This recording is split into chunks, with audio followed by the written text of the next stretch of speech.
রাজধানীর কেরানীগঞ্জের Rajabari school and college কেন্দ্র থেকে ভোটের খবর জানিয়েছেন সহকর্মী আবুল কালাম আজাদ। কেরানীগঞ্জ উপজেলার শহর থেকে অনেকটা ভেতরেই বলা যায় বাস্তা ইউনিয়নের আমরা রাজাবাড়ী সরকারি প্রাথমিক বিদ্যালয় কেন্দ্রে অবস্থান করছি। এখানে সবাই পুরুষ ভোটার, 3044 জন ভোটার রয়েছেন এই কেন্দ্রটিতে। 7টি বুথ এবং প্রত্যেকটি বুথেই তাদের পোলিং প্রিজাইডিং এবং সহকারী প্রিজাইডিং অফিসার যারা রয়েছেন তারা দায়িত্ব পালন করছেন। এখানে আনসার এবং পুলিশ মিলে 17 জন আইন শৃঙ্খলার দায়িত্বে রয়েছেন। এছাড়া আমরা জানতে চেয়েছিলাম যে যিনি নির্বাচন কর্মকর্তা রয়েছেন তার কাছে যে সকাল থেকে যেসব এজেন্ট যারা প্রার্থী হয়েছেন সবাই এসেছেন কিনা।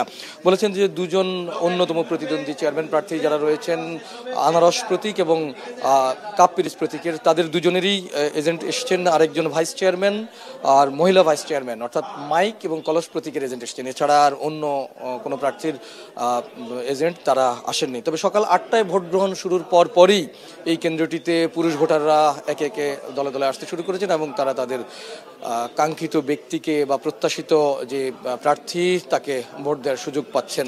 সব মিলে বলা যায় যে এখন পর্যন্ত ভোট গ্রহণ প্রক্রিয়া শুরুর পর থেকে আমরা যে কয়েকটি কেন্দ্র ঘুরছি সব জায়গায় সুষ্ঠু, শান্তিপূর্ণ এবং উৎসবমুখর পরিবেশে ভোট গ্রহণ প্রক্রিয়া চলছে।